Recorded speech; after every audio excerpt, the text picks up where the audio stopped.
2 years later, Twitch boss widow is out here literally divulging information that no one asked for. She was not accused of any foul play, similar to, unlike, Tammy, she wasn't accused of that.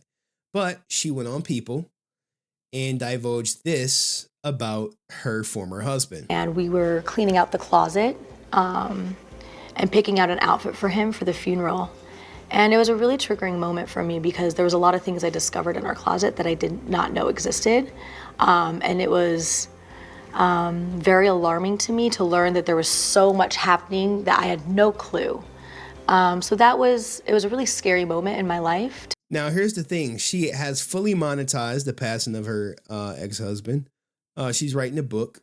No doubt that people likely paid her for this interview. Or not. Maybe the exchange is publicity, free promo.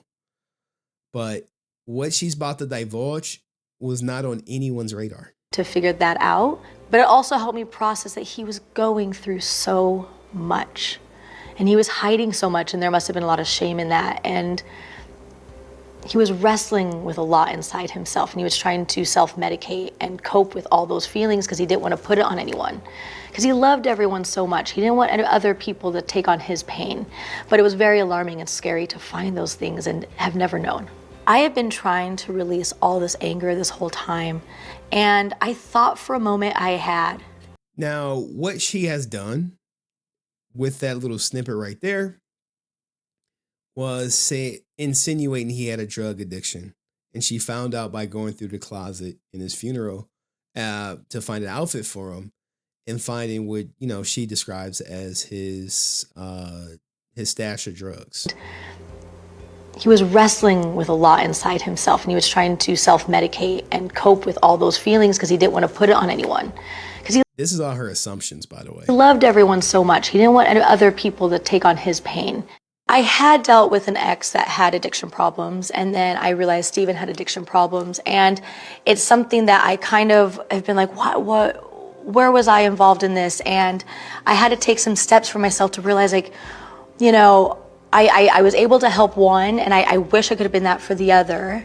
But it's also not my job to do that. There was a moment I was with one of my really dear friends, and so people are upset that she is saying he had an addiction problem, where his family is going to clap back at her the hardest way possible. We were cleaning out the closet and picking out an outfit for him for the funeral. And it was a really triggering moment for me because there was a lot of things I discovered in our closet that I did not know existed. And it was very alarming to me to learn that there was so much happening that I had no clue. So it was a really scary moment in my life to figure that out. But it also helped me process that he was going through so much. And he was hiding so much, and there must have been a lot of shame in that. Now, the family is very disappointed. Family member of Steven Twitch calls out his widow, Allison Holker, after new interview. She won't let our family see the kids. You see, hey, we want to see the kids. She is like, no, you're not seeing the kids. And you definitely not seeing the kids dogging me like this in the public. As we keep going, she won't let our family see the kids. He wasn't an addict. He smoked a little a lettuce and was actively trying to quit. He wasn't some junkie, but she goes on to say, I don't give a F about an NDA. This crazy woman made me and his actual family, including sign an NDA to even attend the funeral. She's been trying to tarnish his legacy and refused to let the boss family see the children, only to exploit and lie on my cousin. Hell no. I'm so tired of keeping my effing mouth shut, bro. You did our family so effing dirty. I'm not even going to say it, but this woman is doing everything but protecting her Black children and her Black husband's legacy. She could have kept this in her therapist's office, which, I agree with this. I agree wholeheartedly with this. But it gets deeper. It gets deeper because Twitch mom makes a statement. His mother makes a statement regarding what's going on. So there's his mom, and we're about to read her statement, which reads, Our family is absolutely appalled by the misleading and hurtful claims about my son, Stephen Boss. The recent publications spreading untruths about Stephen have crossed every line of decency. As a mother, I will not let these accusations go unanswered. We will not stand by while his name and legacy are tarnished. He doesn't deserve this, and the kids don't deserve this. For the last 2 years, I've remained quiet and away from the public eye to protect my family. My primary focus has been on healing and attempting to remain connected to my grandchildren. But when I read these dreadful claims about my baby, our beloved Stephen, I realize I could not stay silent any longer. Our family will ensure his name and memory are protected, and we are committed to defending his honor. Signed a mama boss. And the ex-wife, after all the backlash, she puts out a statement. She was like, "Look, man, I'm gonna put out a statement because people are kicking her back in as they rightfully should, because she's sharing new information that probably was a secret. Unlike Tammy Frank, she just expounded on what we already knew about JDF, that he was suffering from mental issues, that he was suffering from depression. This is something he wrote about. This is something he often talked about. She never went on and said, oh, he was an addict, he was abusive, he was this, he was that. Nope. But she like, oh, drug addict. And I helped a drug addict before, but I couldn't help Stephen Twitch. She writes, to fans of Stephen and our family and friends, I want to be clear that my only intention in writing the book is to share my own story as well as part of my life with Stephen to help other people. Just like you, I've never really knew what happened. And even as I'm trying to put the pieces together, I would never really know.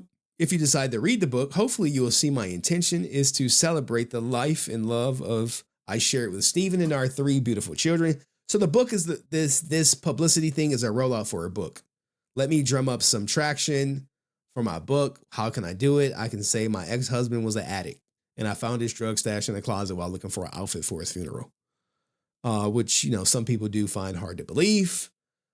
I'll keep going. If you decide to read the book, hopefully you'll see my intention is to celebrate the love and life I share with Stephen and our 3 beautiful children, and also the more complex aspects of both of our lives.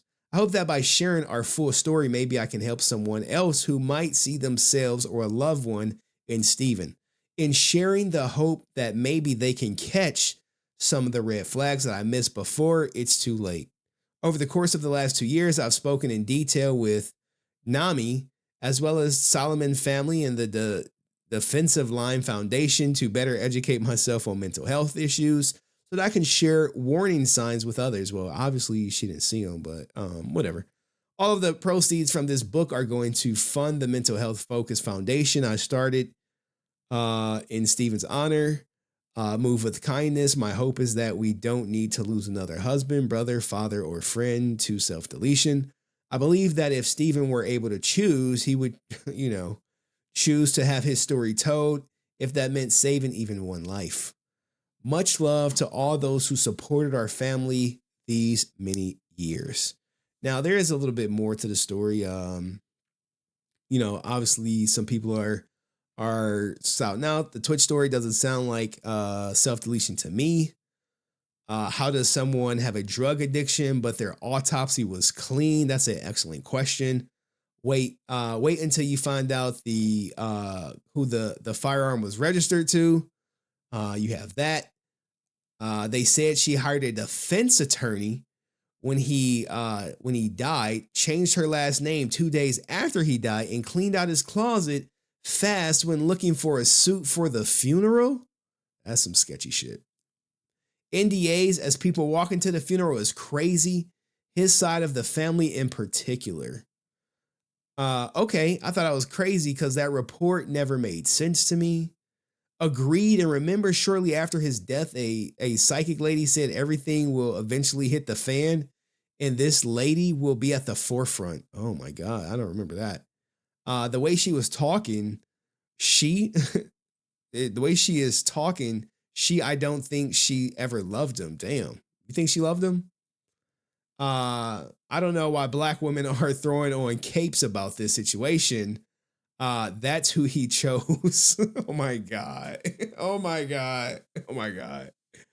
Anywho, what do you guys think of the whole Twitch drama? Should she have came forward? I think she should have just kept her mouth shut, but you know, painting him as an addict 2 years after his passing is nasty work to launch a book. But if you enjoyed this video, like it and share it, and I'll see you in the next one. Peace.